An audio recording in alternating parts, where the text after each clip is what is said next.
एक बार फिर से हम परमेश्वर में आपका स्वागत करते हैं और आज हम आपको बड़ी अच्छी गवाहियों से परमेश्वर ने जिन लोगों के जीवन में कार्य किए हैं वो गवाही हम आपको प्रोत्साहन करने के लिए हम दिखा रहे हैं, सेंड कर रहे हैं, जिससे आप परमेश्वर में मजबूत हो जाए, आपका विश्वास परमेश्वर में बड़ा होने पाए। इन गवाहियों को सुने, समझे और प्रभु में आगे बढ़िए। परमेश्वर आपको बहुत ऐसे आशीष करे और इस वीडियो को सपोर्ट कीजिए, लाइक करें, शेयर करें, जिससे मुझे भी प्रोत्साहन मिले और ऐसे ही गवाहियाँ मैं आप तक पहुँचाता रहूँ। परमेश्वर आपको आशीष करे। साधु सुंदर सिंह की बहन थी। शादी मेरे पापा एक बड़े जमींदार थे, सरदार प्रताप सिंह, और जमींदारी के साथ साथ वो काफ़ी एजुकेटेड थे। इंग्लैंड में पढ़ के आए थे, बड़े रईस परिवार के थे और उनको उस ज़माने में, अंग्रेजों के ज़माने में डिस्ट्रिक्ट कलेक्टर की पोस्ट मिली थी। हालेलुया। तो परमेश्वर ने उन्हें काफ़ी ऊंचे ओहदे पर रखा था। धन दौलत के ढेर अंबार लगे हुए थे, इज्जत शौहरत की भी कमी नहीं थी, लेकिन कमी थी तो एक ही थी, परमेश्वर की कमी थी। वैसे तो वो बहुत इधर उधर भटकते रहे, बहुत से गुरुद्वारे, मंदिर, मस्जिदों में, लेकिन वहां से उन्हें वो नहीं मिला जो प्रभु यीशु से मिल सकता है। हालेलुया। 12 साल हो गए उनकी शादी को, एक भी बच्चा नहीं हुआ। थक हार के मेरी माँ भी बहुत दुखी हो गई, मेरे पापा भी। बहुत दान दक्षिणा देने के बाद, बहुत से पूजा पाठ करने के बाद, डॉक्टरों को बहुत से रुपए देने के बाद भी उनको खुशी नहीं मिली। घर में चुपचाप बैठे थे। उसी समय 1925 में साधु सुंदर सिंह हमारे घर पहुंचे और मेरी माँ उनके सामने रोई, कहा भैया मेरे लिए भी प्रार्थना करो। आप इतने लोगों के लिए प्रार्थना करके कितनों का भला करते, मेरा भी करो। कहते क्यों बहन, क्या हुआ? तेरे पास तो सब कुछ है, इतना बड़ा बंगला, कोठी है, हस्बैंड इतना बड़ा ऑफिसर है, धन दौलत के ढेर हैं। कहते ये सब बेकार है, ये धन दौलत, ये रुपया पैसा, ये इज्जत शौहरत मुझे खुशी नहीं दे सकती है। एक औरत की खुशी क्या होती है? शादी के बाद उसकी गोद में ऊँ करने वाला एक प्यारा सा बच्चा होना। वो मेरे पास नहीं है। वो साधु सुंदर सिंह ने बोला बहन तूने मांगा नहीं रब से? कहते बहुत मांगा, बहुत पूजा पाठ की, व्रत किए, बहुत गुरु साधुओं को बहुत सा दान दिया। कहते वो सही जगह नहीं थी, वो जीवते परमेश्वर नहीं है। तू एक जगह जाना है, जो सच्चा परमेश्वर है वो है यीशु मसीह। अगर तू उससे मांगेगी तो तुझे मिल जाएगा। अगर तू विश्वास करेगी तो परमेश्वर की महिमा को देख सकेगी। जब उन्होंने ऐसा बोला, मेरी मम्मी उसी वक्त उनके चरणों में बैठ गई। मेरे पापा भी दौड़ के आके वहाँ घुटनों में बैठ गए। कहते आज हम विश्वास करते हैं, हमारे लिए प्रार्थना करो। हमें यीशु ही दे सकता और कोई नहीं दे सकता है। और जब उनके लिए प्रार्थना की गई, प्रार्थना के तुरंत बाद साधु सुंदर सिंह उठे और कहते हैं प्रभु तुझे अगले साल ही बच्चे देगा। हालेलुया। बच्चा देगा ऐसा नहीं कहा, क्या बोला? बच्चे। बच्चा होना एक बच्चा, लेकिन ये क्या बच्चे होंगे। और इतना कह के वो दुआ करके चले गए और एक बता के गए, प्रभु का भाग प्रभु को देते रहना, प्रभु की आज्ञा का पालन करते रहना, तुम्हें बहुत आशीष मिलेगी। और इतना कह के वो तो चले गए। और उसके बाद में हमारी माँ थोड़े दिनों के बाद कंसीव हो गई। हालेलुया। और दूसरे साल 1926 22 जुलाई को मेरी माँ ने 2 बेटों को एक ही साथ जन्म दिया। हालेलुया। ये था हमारे घर में पहला चमत्कार। यीशु मसीह जिंदा खुदा है, पवित्र पिता का पुत्र प्रभु यीशु, जो सामर्थ्य परमेश्वर है, जो सब कुछ कर सकता है। उस प्रभु ने, जिसको हर एक चीज पर अधिकार है, हमारी माँ को 12 सालों के बाद एक ही समय 2 बेटे दिए। बड़ी खुशियाँ, एकदम पूरा नाच गाना। पंजाब में तो बल्ले बल्ले हो जाती है, एक बेटा हो, लेकिन यहाँ 2 बेटे हो गए और दोनों मोटे ताजे, बहुत सुंदर। उसी दिन साधु सुंदर सिंह भी आ गए और साधु सुंदर सिंह ने आके कहा क्या मेरे प्रभु ने उत्तर दिया है तुम्हारी प्रार्थना का? हालेलुया। मेरे मम्मी पापा दोनों ने कहा हाँ, यीशु मसीह जिंदा खुदा है और हमें एक नहीं 2 बच्चे दिए हैं। आपने बच्चे बोला था, 2 बच्चे आ गए। प्रभु का धन्यवाद। तो साधु सुंदर सिंह ने कहा प्रभु ने तो अपना वादा पूरा किया, अब तुम्हें तुम्हारा वादा पूरा करना है। हाँ ठीक है, हम जो भी प्रभु का है हम प्रभु को दें। प्रभु का भाग कौन सा होता है? आपको सबको खाली 10वां भाग मालूम है, लेकिन बाइबल के अनुसार क्या लिखा है? पहलोठा, पहला भाग, वो भी परमेश्वर का होता है। तुरंत मेरी मम्मी ने अपनी गोद का पहला बच्चा उनके पास दे दिया। कहते ये मेरा पहलोठा है, मैं प्रभु को दान करती हूँ। हालेलुया। ऐसी माँ होना भी बहुत उसकी बात है, मुश्किल होता है। इतने सालों के बाद 2 बेटे मिले, कितनी खुशियाँ, लेकिन उन्होंने कहा नहीं, प्रभु का भाग मैं प्रभु को दूंगी। और साधु सुंदर सिंह की गोद में डाल के कहा भैया ये लो, प्रभु का भाग है मेरा पहला बेटा। साधु सुंदर सिंह ने उनको लिया, डेडिकेट किया, और उसके बाद उनके दोनों हाथों को देखा तो छोटे से बच्चे के छोटे छोटे हाथ खोल के देखते, यहाँ दोनों हाथों में रेखाओं में क्रूस बना हुआ था, एकदम साफ क्रूस। हालेलुया। और वो क्रूस देख के साधु सुंदर सिंह ने कहा ये बच्चे के हाथ में क्रॉस है, ये सारी दुनिया में मसीह का क्रूस उठाकर सब जगह जाके प्रभु का प्रचार करेगा, ये मेरे बाद मेरे जैसा साधु बनेगा। हालेलुया। और ये बात कह के वो चले गए और उन्होंने ये कहा अपना 10वां भाग प्रभु को देते रहो, तुम्हारा घर खुशियों से भर जाएगा। वाकई में ऐसा ही हुआ। उन्होंने दुआ करके जैसे बोला था, पापा ने अपना सारी चीजों का 10वां भाग निकाल के गरीबों को बांट दिया। उस समय 3 करोड़ की जायदाद के मालिक थे, लेकिन बाद में प्रभु ने उनको 30 करोड़ का मालिक बना दिया। हालेलुया। ये 2 बेटों के बाद हमारे घर में बच्चों की लाइन लगनी शुरू हो गई, एक के बाद एक, बेटे के बाद बेटा, बेटे के बाद बेटा, इस तरह 7 बेटे हुए और 3 बेटियां। अय्यूब की तरह 7 बेटे और 3 बेटियां, सब मिलके 10। मैं हूं नंबर 10 और मेरे ही बाद हुई बस। तो ये अद्भुत चमत्कार प्रभु यीशु ने किया, क्योंकि वो परमेश्वर का पुत्र था, उसको इन सारी चीजों पर अधिकार था, वो हर कुछ उसके हाथ में था। और ये हमारे लिए बड़े सौभाग्य की बात है कि उस प्रभु यीशु ने हमारे परिवार में ये बहुत बड़ा अद्भुत कार्य किया। और उसी दिन से मेरी माँ ने मेरे भाई साधु किशन सिंह को साधु बनाने के लिए पूरा प्रतिज्ञा कर लिया था। लेकिन पापा का थोड़ा मन बदल हो गया था बाद में। वो देखते थे सारे बच्चे अच्छे खेलते खाते, वो बहुत अमीर थे, वो कहते मेरा अमीर बच्चा ये साधु बनेगा, ये साधु सुंदर सिंह की तरह जंगलों में मुश्किल जगहों पे कष्ट उठाएगा। नहीं नहीं नहीं, मेरे से सहन नहीं होगा, मेरे बेटे को मैं जाने नहीं दूंगा। वो बार बार कहते बेटा घर में रह के दुआ करो, हम भी दुआ करेंगे, प्रार्थना तो हम घर में ही कर लेंगे, तुम बाहर मत जाना। लेकिन मेरी मम्मी कहती थी बिल्कुल नहीं, इसको प्रभु का हुक्म का पालन करना है, जहाँ लिखा है सारी दुनिया में जाके सुसमाचार प्रचार करना है। मेरा बेटा जाएगा, चाहे कितना भी कष्ट हो, मैं इसको सिखाऊंगी। मेरी प्यारी माँ और बहनों, माँ के हाथ में है बच्चे को अच्छी बातें सिखाना।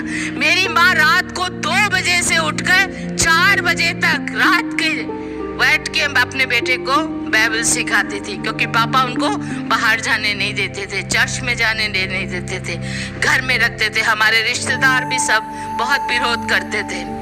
4 साल के बाद एक दिन पापा ने देख लिया और पूछा ये क्या कर रहे हो? मेरी मम्मी इसके बोलने से पहले मेरे भैया ने बोला, साधु किशन सिंह ने, बाइबल पढ़ रहे हैं, हमने बाइबल पढ़ के प्रभु की सेवा करनी है। मेरा पिता किसान है, मैं मजदूर हूँ, उसके खेत में जाके मुझे खेती करनी है। पापा भी हमारे मजदूर, बहुत बड़े किसान थे, जमींदार कहते हैं हम लोग उसको। तो उनको बड़ा गुस्सा है, क्या बकवास कर रहा है, क्या करना है तूने? मैं डिस्ट्रिक्ट कलेक्टर हूँ, मेरा बेटा भी कोई बड़ा ऑफिसर बनना है, ये सब तुमको नहीं करना है, तुम प्रभु का सेवा नहीं। कहते क्यों नहीं, मैं करूँगा, मुझे इसीलिए प्रभु ने दिया है, मैं प्रभु का सेवा करूँगा। कहते मैं बाइबल पढ़ूंगा। कहते बाइबल पढ़ो अच्छी बात है, प्रार्थना करो अच्छी बात है, लेकिन बाहर नहीं जाना, साधु नहीं बनना। मेरी माँ ने कहा ये जाएगा प्रभु की सेवा करेगा। मेरे भैया ने कहा पापा मैं आपकी बात नहीं मानूंगा, आप मेरे संसारिक पिता है, मेरे स्वर्गीय पिता प्रभु है, मैं उसकी बात मानूंगा। और पापा को गुस्सा, अरे तू बकवास करे जा रहा है, मेरी बात नहीं मानता, चुप कर। नहीं चुप नहीं होऊंगा, मैं जाऊंगा। वैसे बोलते ही पापा को गुस्सा आ गया। पापा बहुत कठोर थे पहले, और वो डिस्ट्रिक्ट कलेक्टर थे, उनके सामने कोई मुंह ही नहीं खोलता था, सब कांपते रहते थे। उन्होंने कहा अच्छा देख, जोर से थप्पड़ मारा मुंह पे, बस कर, चुपचाप रहे। कहते नहीं, आप चाहे मुझे शूट भी कर दीजिए लेकिन मैं अपने यीशु को नहीं छोड़ूंगा, मैं जाऊंगा। पापा गुस्सा में नीचे, अच्छा शूट करने क्या बोल रहे, रुक अभी लाता हूँ बंदूक। और वो गुस्सा में नीचे की स्टोरी अपस्टेयर से डाउन जा रहे थे बंदूक लाने के लिए। इतने में हमारे घर के नौकर आगे भाग के कहते भागो जल्दी यहाँ से, तुम्हारे पापा जरूर तुमको शूट कर देंगे। बंदूक निकाल के उसमें वो डाल रहे हैं गोलियां। इतना सुनते मेरी माँ ने कहा समझ लिया पापा हमारे बहुत जिद्दी थे, जो कहते थे वो कर देते थे, और इसलिए मैंने कहा बेटा हमें यहाँ से हटना है। लेकिन भागने के लिए कोई जगह नहीं। साइड अलमारी एक थी, उसमें माँ और बेटा दोनों चले गए बंद करके। कहते नौकर को कहते जाओ मत बताना, हम यहाँ हैं, बाहर से लॉक कर दो, बाद में खोलना। और वो लोग चले गए। बाद में डैडी आके पूरा ढूंढ रहे हैं, कहाँ गए ये दोनों माँ बेटे, दोनों को मैं पिटाई करूंगा। लेकिन उस समय सब लोग जमा हो गए, लोग हमारे रिश्तेदार भी, आसपास के सब लोग इकट्ठे होके क्या हुआ, नहीं ये लड़का ऐसा कहता है, अगर ऐसा कहता है तो आप उसको क्यों मारना, मारो मत, उसको समझाओ बुझाओ। कहता नहीं मानता है, नहीं मानते तो थोड़े दिन के लिए घर से निकाल दो। अमीरों के बच्चे ज्यादा दिन बाहर नहीं रहते, थोड़ा दुख पाएगा वापस आ जाएगा। ऐसा उन लोगों ने, हमारे रिश्तेदार, मेरे दादाजी ने, ताई जी ने बोला। मेरे पापा ने कहा अच्छा बुलाओ, एक बार बुलाओ, मैं सामने उससे बात करूंगा। तब नौकरों ने जाके वो खोल दिया। मेरी मम्मी ने देखा, भैया ने देखा। मेरी माँ ने कहा बेटा आज तुम्हारा आखिरी दिन भी हो सकता है, क्या तुम यीशु के लिए मरने को तैयार हो? हाँ बिल्कुल माँ, मैं यीशु के लिए मरने को तैयार हूँ, चाहे कुछ भी हो जाए मैं यीशु को नहीं छोड़ूंगा। और उसी वक्त वो पापा के सामने पहुंच गए, और पापा के हाथ में पिस्तौल था, उन्होंने तुरंत फायर कर दिया। वैसे ही फायर किया, वो गोली इधर से निकल गई, भैया ने सिर को इधर कर दिया, उनको नहीं लगी। दोबारा सीने पे रख के कहते आप बोल, तू मेरी बात मानेगा कि नहीं? मेरे भैया साधु किशन सिंह के घर, नहीं मैं अपने यीशु की बात मानूंगा, आपकी नहीं मानूंगा। इतना ही कहते मेरे चाचा जी पास में ही खड़े थे, चाचा जी ने उनके हाथ में ऐसे मार दिया, और जो पिस्तौल थी वो बाहर जाके गिर गई, और उनको पिस्तौल लेने नहीं दिया।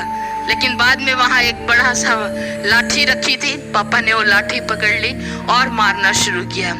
साधु किशन सिंह मेरे भाई के पहले सिर में मारा, कान टूट गया, इधर से खून बहना शुरू हो गया, कंधे में चोटें, पीठ में ऐसे करके गिर गया, पूरा मुंह से खून ही खून बहना शुरू हो गया, सिर भी फट गया था।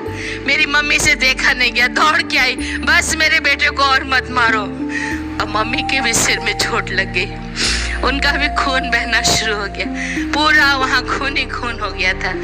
मेरी माँ ने उसी खून को लेके हाथ से मेरे भाई के सिर पे लगा के कहा बेटा आज सच में हम यीशु के रंग में रंग गए, हालेलुया।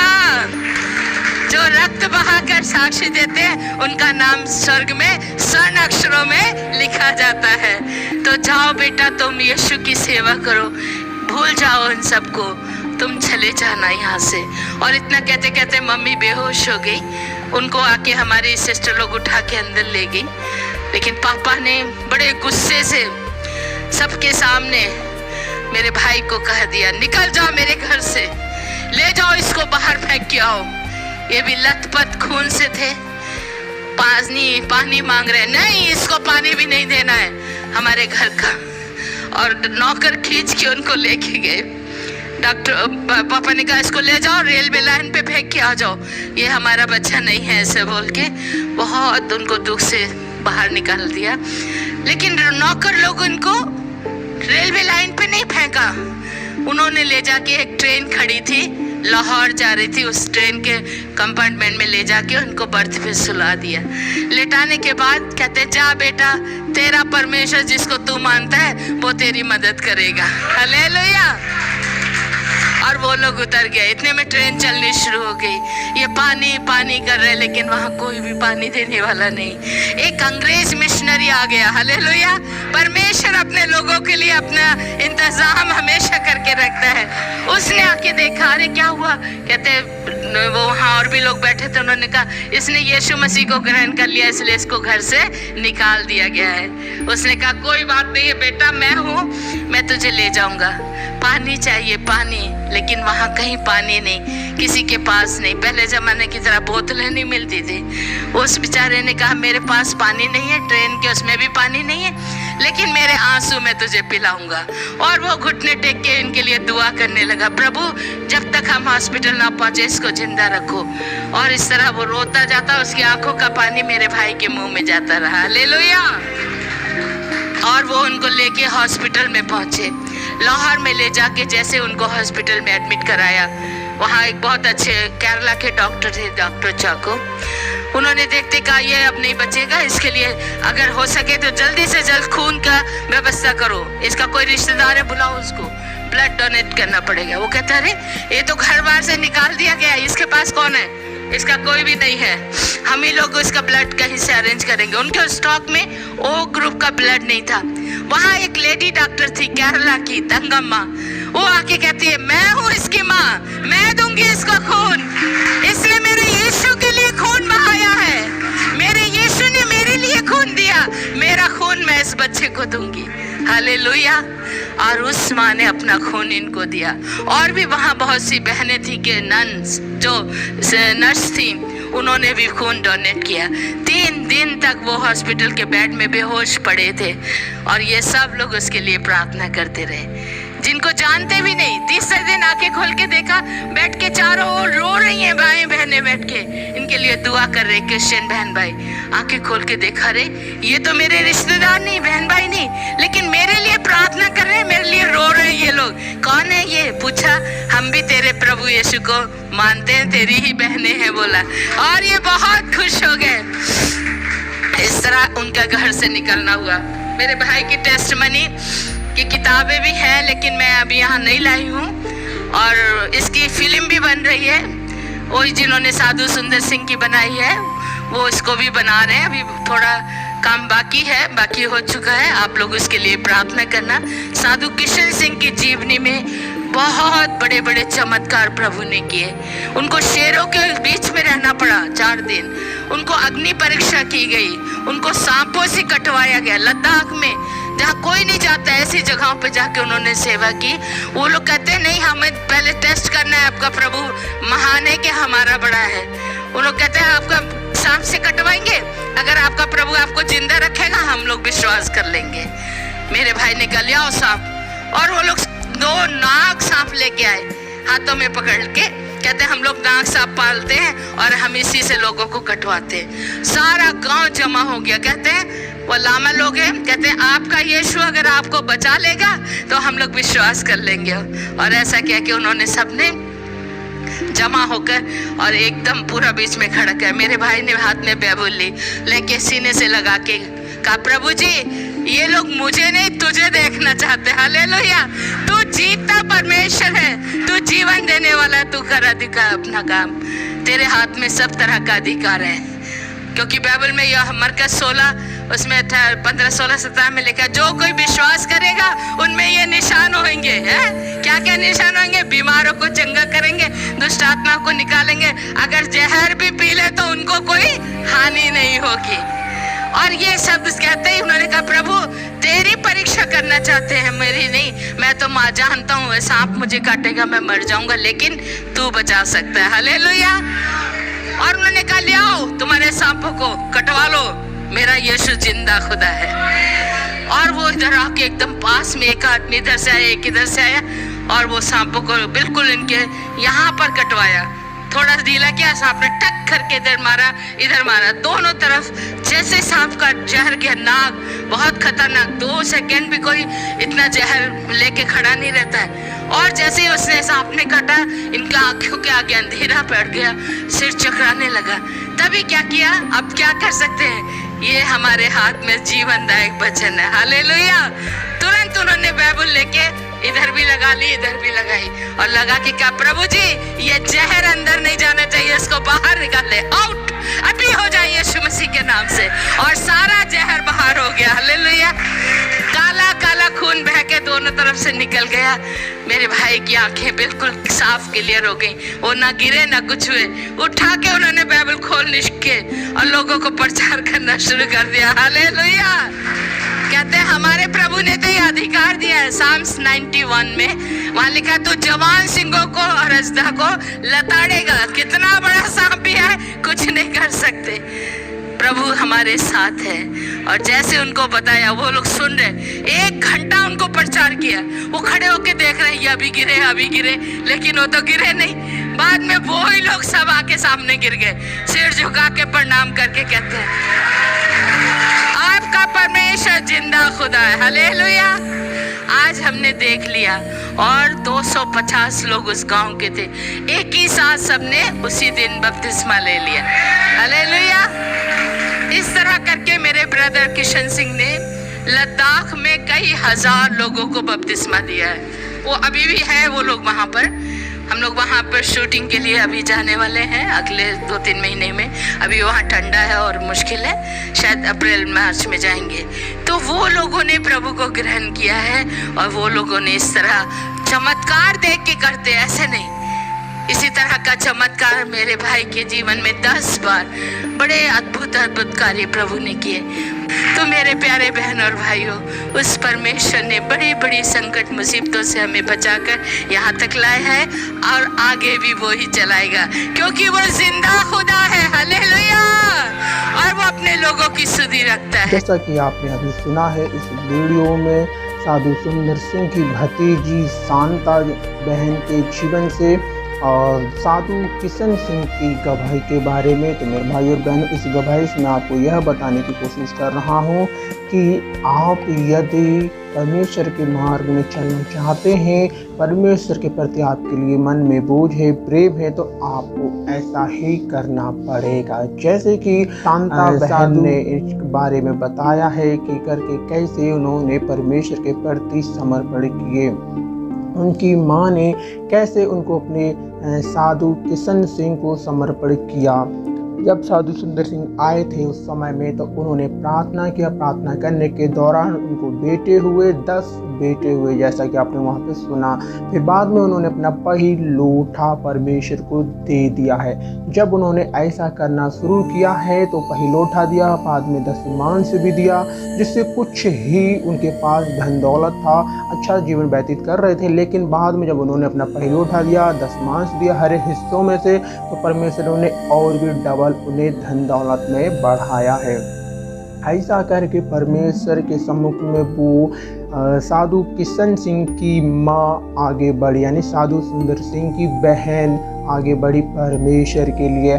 और यहाँ तक कि वो परमेश्वर के प्रति वचन साधु किशन सिंह को सिखाती रहीं। और जैसा कि एक जगह वचन में लिखा है कि तुम अपने बच्चों को उस मार्ग की शिक्षा दो जिस मार्ग में उन्हें चलाना है। तो मेरे भाई और बहनों, इस गवाही से आप सीखिए, आप अपने जीवन में लागू कीजिए और परमेश्वर के मार्ग में बढ़ते जाइए। तब आप भी परमेश्वर के बहुतेरी आशीषों के भागीदारी बन सकते हैं और हमको परमेश्वर के राज्य को बढ़ाना है।